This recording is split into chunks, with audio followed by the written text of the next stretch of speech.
Olá, bom dia, boa noite, boa tarde, boa madrugada. Para quem não me conhece, meu nome é Roberto Figueiredo.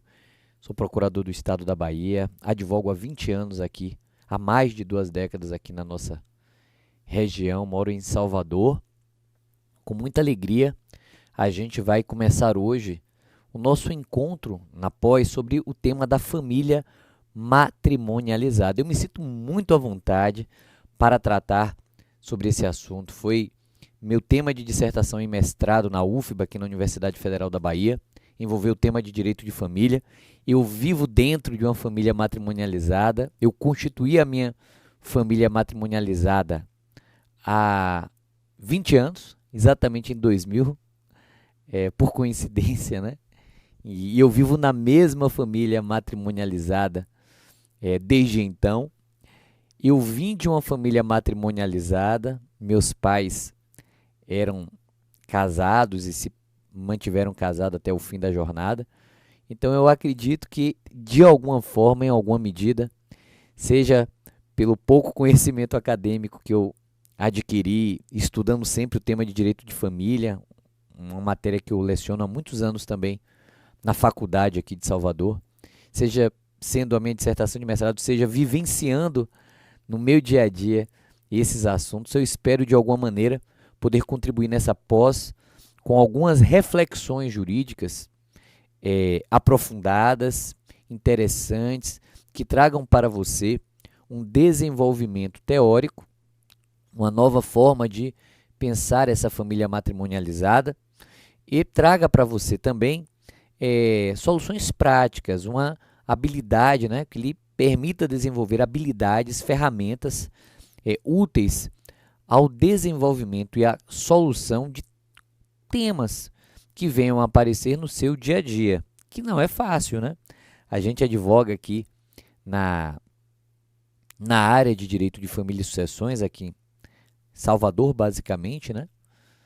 E a gente vê muitos problemas, muitos desafios que essa tal da família matrimonializada ela experimenta no seu dia a dia. Os conflitos jurídicos envolvendo o tema da família matrimonializada. Então vamos lá, vamos conversar sobre esse assunto. Antes disso, como de rotina, para você que queira estabelecer um contato mais próximo comigo, o meu Instagram é esse aqui, tá? É o @Roberto_Civil. Esse é um Instagram profissional, onde diariamente eu trago reflexões em direito civil, eu trago questões de desafio, eu trago informativos do STJ. Na minha bio eu tenho um link com a lista de transmissão de Telegram, onde você tem acesso a material de direito civil, só estudo de direito civil. Não tem cursinho, não tem vendagem de nada, não tem palavra motivacional, é dogmática, é reflexão exclusiva sobre direito civil. Então, se você quiser continuar estudando comigo direito civil, continuar vendo temas interessantes sobre direito civil, você vai lá no meu Instagram, @Roberto_Civil. São mais de 80 mil pessoas compartilhando esse estudo. Ou vai lá na minha lista de Telegram que está na minha bio. Você só precisa ter um Telegram, que é um aplicativo gratuito. Passa lá a integrar a nossa lista de Telegram e fazer aí estudos aprofundados sobre o direito civil. Vamos falar então dessa tal da família matrimonializada, né? O Brasil viveu durante séculos submetidos apenas ou exclusivamente ou preponderantemente às famílias matrimonializadas. A família matrimonializada ela tem uma história no Brasil que é uma história de única modalidade familiar nos primeiros séculos da história brasileira. Estou utilizando como paradigma de primeiro século a colonização, a invasão e o domínio europeu, português, basicamente, ao Brasil. Não vou falar aqui das entidades familiares anteriores a 1500. Eu acho que não faria muito sentido, não traria muita utilidade para a resolução de conflitos ou para reflexões práticas. Então, não vou falar aqui das civilizações indígenas que foram assassinadas pelas colonizações na América. Não vou falar disso, não faz sentido. Mas eu posso lhe dizer que a partir de 1500 a gente começa a ter no Brasil um direito próximo ao direito de hoje, de alguma forma, um direito próximo ao direito de hoje, que trouxe para o Brasil e impôs ao Brasil, entre outras coisas, além da força, impôs ao Brasil as ordenações do reino, as legislações filipinas, manuelinas e afoncinas. E nessas legislações, o Brasil não produzia norma nacional, o Brasil se submetia à legislação estrangeira e assim se submeteu por cerca de 300 anos. Essas legislações previam um único tipo de família, que era a família matrimonializada, aquela decorrente, aspas, das justas núpcias, como se existissem núpcias injustas. Essa família imposta de maneira matrimonializada, ela tinha um caráter muito diferente da família de hoje. Ela era uma família, vamos assim dizer, hierarquizada, heterossexualizada, patrimonializada, biologizada, institucionalizada. Essa era a família matrimonializada que dominou a história do Brasil, que forjou a história do Brasil e causou, evidentemente, impactos na sociedade brasileira que até hoje são vividos. Então, olha que curioso, a gente teve, durante muitos anos, uma modalidade de família no Brasil.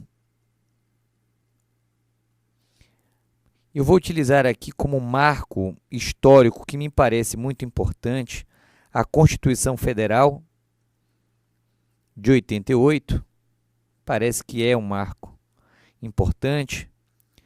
E aí a gente teve essa família que era matrimonializada. E ela tinha, em decorrência disso, uma característica muito interessante.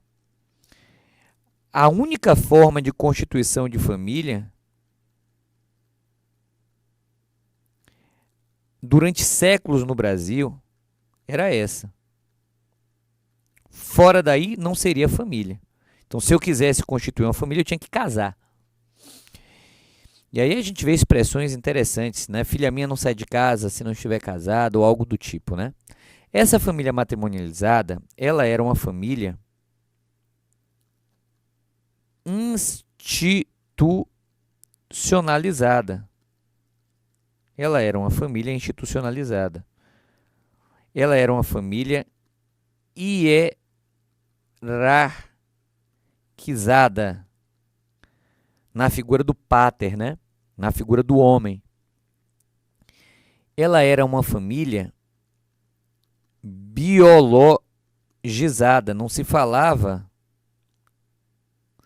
de socioafetividade, né? Ela era uma família também patrimonializada, ou seja, era um núcleo econômico, muitos casamentos arranjados aí.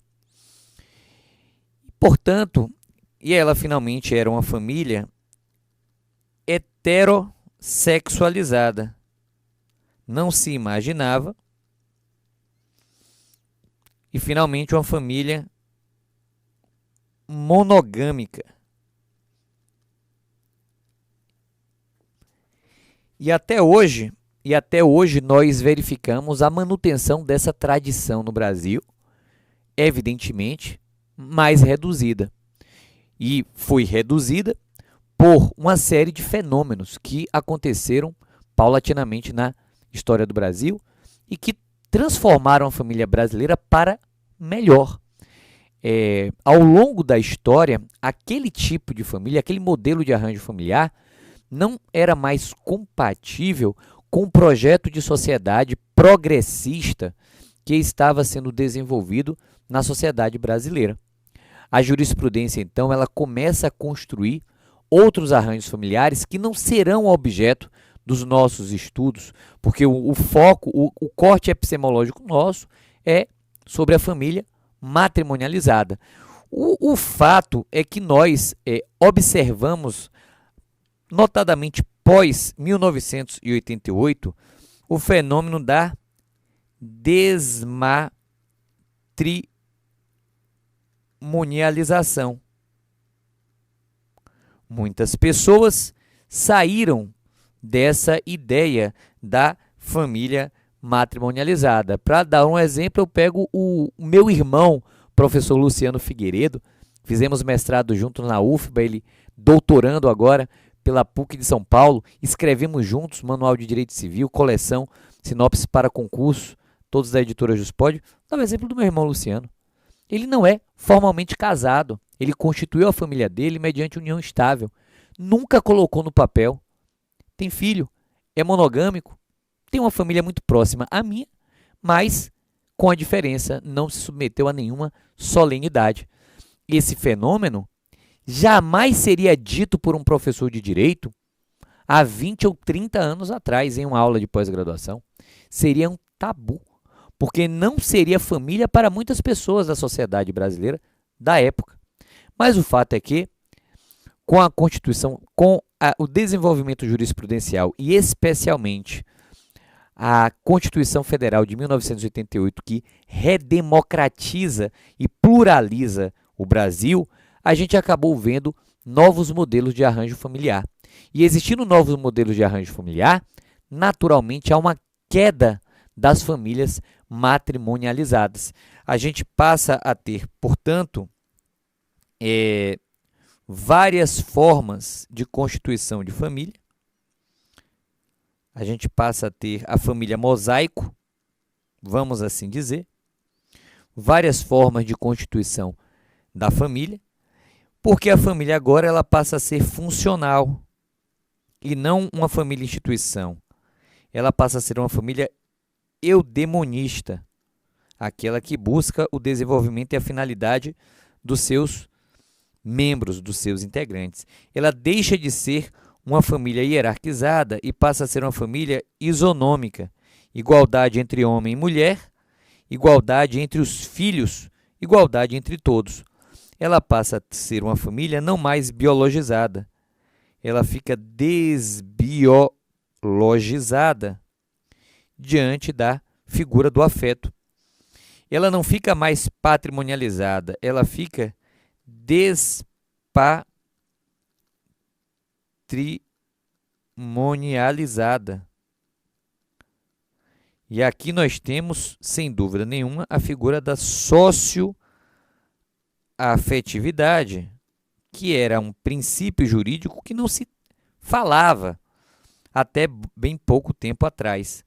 Ela não passa a ser necessariamente heterossexualizada. Ela passa a ser desheterossexualizada ou ela passa a ser plural. Plural. Democratizante. E isso acarreta na família matrimonializada, evidentemente, impactos. Porque perceba, além de eu ter, por um lado, novos arranjos familiares com novos valores, por outro lado, eu passo também a olhar para este tradicional histórico modelo de arranjo familiar e realizar sobre ele novas reflexões diante dos novos arranjos familiares. Por que então a família matrimonializada precisaria necessariamente ser monogâmica? É uma reflexão, não é uma afirmação. Por que será que a família matrimonializada precisa ser necessariamente heterossexualizada? Não seria possível o casamento entre pessoas do mesmo sexo?